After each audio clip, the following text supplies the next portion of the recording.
Welcome, honored viewers, to another epic journey through the dark annals of history. In summer of 1812, 500,000 men invaded Russia with grand dreams of glory. But only a tiny fraction of them would ever return to see their homelands again. They were defeated not by swords, but by a ruthless foe. The brutal Russian winter. How did the world's greatest conqueror make such a fatal and disastrous mistake? Let's find out. By 1812, Napoleon Bonaparte was the absolute master of continental Europe. His mighty empire stretched across nations, bending kings and emperors to his iron will.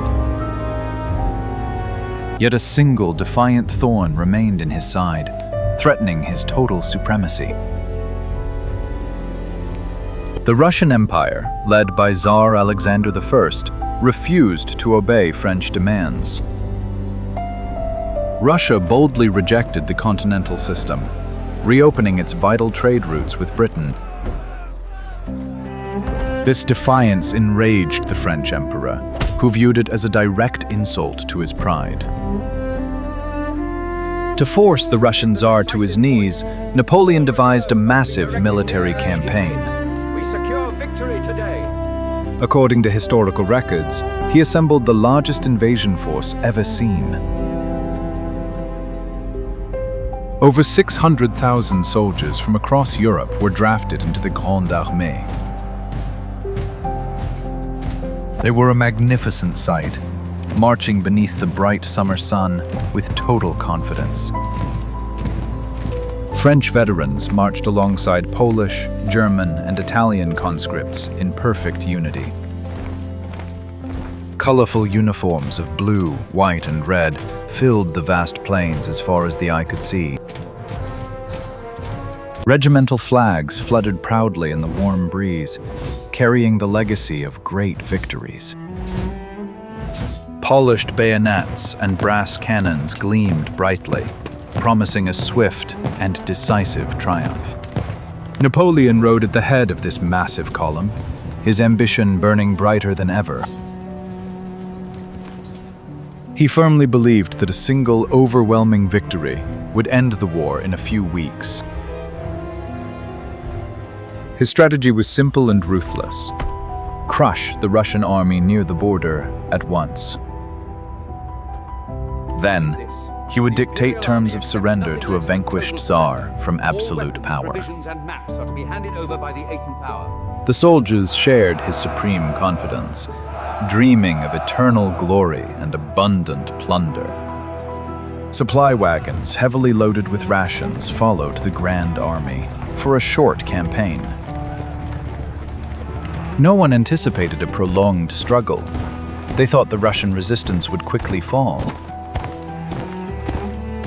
The air was thick with triumphant songs as the cavalry units paraded their majestic steeds. Napoleon, adopting his iconic stance, watched his invincible legions advance toward fate. He felt unstoppable, a modern Julius Caesar preparing to conquer vast eastern lands. The sheer scale of the Grande Armée was designed to terrify the enemy into submission. As June arrived, the mighty host reached the banks of the Neman River, the border of Russia. Pontoon bridges were hastily constructed across the water, allowing the columns to cross. The invasion had officially begun, marking the start of a campaign that would change the world. Crossing the river, the French soldiers stepped onto Russian soil with high spirits and loud cheers.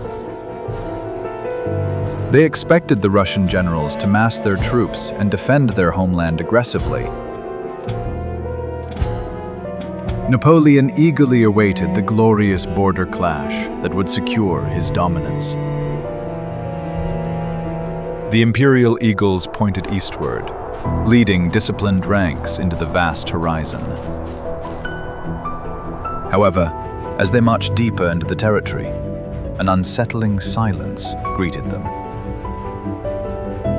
The grand border battle they had prepared for never materialized in those summer days. The Russian army was nowhere to be seen, having vanished completely into the endless plains. The arrogant emperor pushed his men forward, unknowingly stepping into a careful trap. Moving into the Russian heartland, the Grande Armée encountered an unexpected strategy. The Russian forces refused to stand and fight, choosing instead to retreat backward endlessly. They employed a ruthless, scorched earth tactic, destroying everything of value in their wake.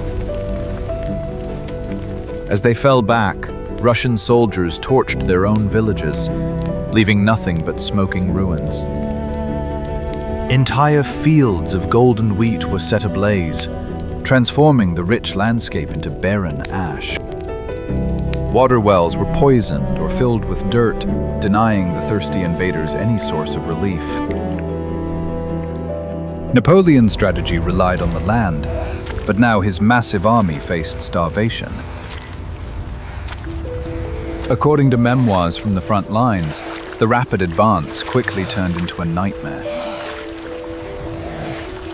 Summer thunderstorms violently struck the marching columns, turning the dirt roads into thick mud. This infamous mud, the Rasputitsa, trapped cannons and shattered heavy wooden wagons. Exhausted soldiers struggled to pull their heavy boots free from the deep, suffocating brown sludge. The once pristine blue and white uniforms were now completely covered in layers of filthy grime. Supply lines stretched dangerously thin, unable to keep pace with the advancing troops. Hunger began to tear through the ranks, forcing desperate men to forage in the burned wastelands. Without proper nutrition or clean water, deadly diseases like typhus spread rapidly. Thousands of soldiers collapsed on the muddy roadsides, dying without seeing a single foe.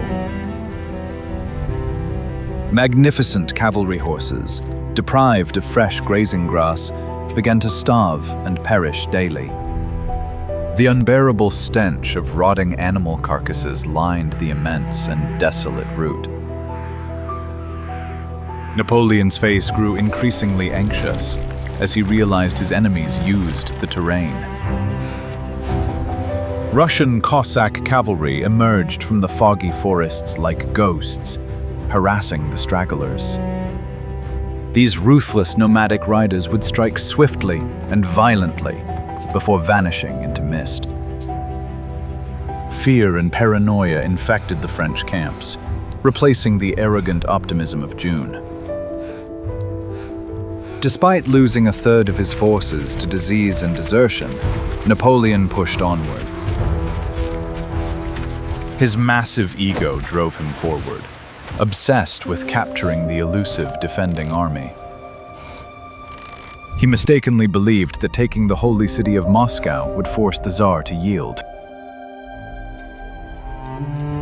The endless pursuit dragged on into late summer, draining the physical and mental strength of men.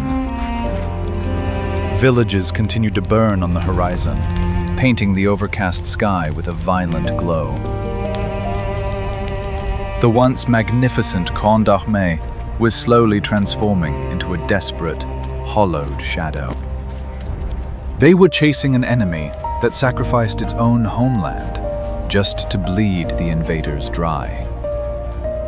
The psychological toll of marching through an endless graveyard severely shattered their morale. Many seasoned generals advised the emperor to pause the campaign and secure winter quarters.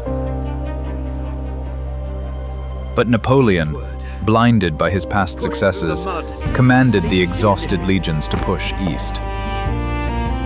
He was marching his starving men straight toward the most devastating disaster in history. If you were trapped in an endless, hostile wasteland, would you retreat or march blindly forward? Share your tactical thoughts in the comments as we witness the tragic fate of the French Empire. Finally, in early September, the Russian army turned to face the invaders near the river. The historic and incredibly bloody Battle of Borodino was about to begin. Over 250,000 men clashed in a brutal, chaotic symphony of fire. Dense clouds of gunpowder smoke choked the battlefield as thousands fell in a single afternoon. The ferocious combat claimed over 70,000 casualties on both sides by the nightfall. French soldiers charged the heavily fortified Russian redoubts with desperate, screaming valor. Despite the tragic devastation, Napoleon refused to commit his elite guard to the fight. This cautious decision allowed the battered Russian defenders to retreat in organized lines. The emperor claimed a victory, but it was a hollow triumph, bought with rivers of blood. A week later, the exhausted French army finally reached the towering gates of the city. They expected a formal surrender from the Tsar and a wealthy capital filled with resources. Instead, Napoleon rode into a completely abandoned metropolis with eerily silent streets. Most of the city's inhabitants had fled, taking all crucial provisions away with them. That very night, small fires began to mysteriously erupt in various districts across the town. Driven by strong winds, the scattered flames quickly merged into a raging, uncontrollable fire. The Russian governor had ordered the deliberate destruction of their own ancient capital. For several days, the massive firestorm consumed the magnificent palaces and ancient churches. The French emperor watched from the Kremlin walls in absolute shock and utter disbelief. His grand prize was reduced to a blackened wasteland of smoking ruins and suffocating ash. Desperate soldiers roamed the burning streets, scavenging for anything to eat amidst the chaos. Napoleon foolishly waited in the charred city for 5 whole weeks, expecting a peace treaty. He believed the Tsar would surely negotiate after losing such a historic cultural heart. But Alexander I remained completely silent, refusing to parley with the invaders. As October arrived, gentle snowflakes of the season began to fall upon the blackened ruins. Recognizing his catastrophic mistake, Napoleon ordered the agonizing retreat to the west. They had to retrace their steps along the exact same devastated path they took in summer. The region was completely stripped of resources, offering no sustenance for the legions. Then, the mythical General Winter unleashed his full, terrifying fury upon the retreating men. Temperatures plummeted to an unimaginable 30 degrees below zero in a matter of days. The once proud conquerors were instantly transformed into shivering, desperate, and dying ghosts. Men lacked proper winter clothing, wrapping themselves in stolen carpets, rags, and torn blankets. Their leather boots froze solid and shattered, leaving their bleeding feet entirely bare. Thousands froze to death while simply walking, collapsing into the deep snow without a single sound. Starvation drove the surviving soldiers to consume their own dying horses for raw, frozen meat. The agonizing march became an apocalyptic nightmare of unimaginable suffering. Discipline collapsed as desperate men fought each other over small scraps of rotten food.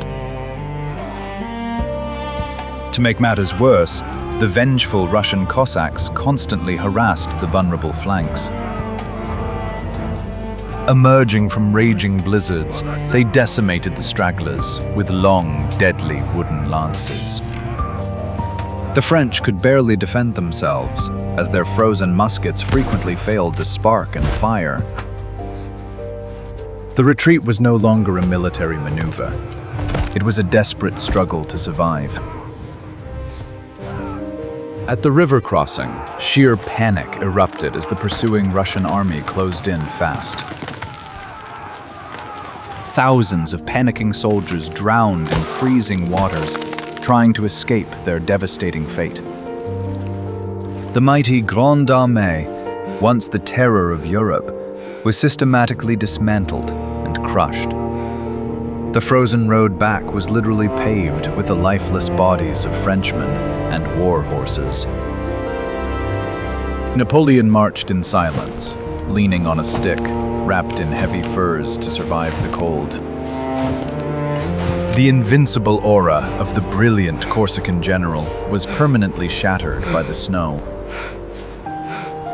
Rumors of political instability in Paris finally forced the emperor to abandon his men. He fled the freezing wasteland in a fast carriage, leaving his loyal men to their tragic doom. When the ragged survivors crossed back over the Niemen River, the disaster was fully complete. Out of more than 600,000 men, fewer than 50,000 managed to escape alive.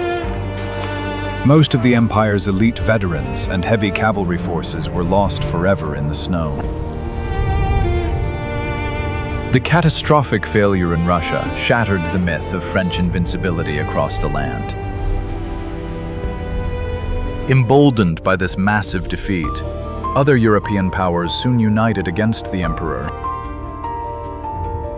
The agonizing winter retreat ultimately sealed the inevitable doom of the Grand Empire. It remains one of the most tragic and lethal military blunders ever recorded in history. The snowy plains of Russia became a massive graveyard for the misguided ambitions of one man. His ego blinded him to the harsh realities of nature and the unyielding Russian spirit. Even a brilliant tactical mind cannot conquer the raw, unforgiving elements of the earth. This devastating campaign serves as a timeless lesson in the deadly consequences of extreme pride. When military might clashes with the formidable power of winter, nature will claim victory. The agonizing cries of the freezing soldiers still echo through the pages of our dark history.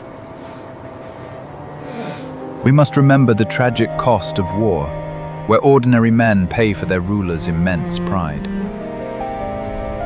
The Russian scorched earth strategy, though immensely painful, proved to be an absolute triumph.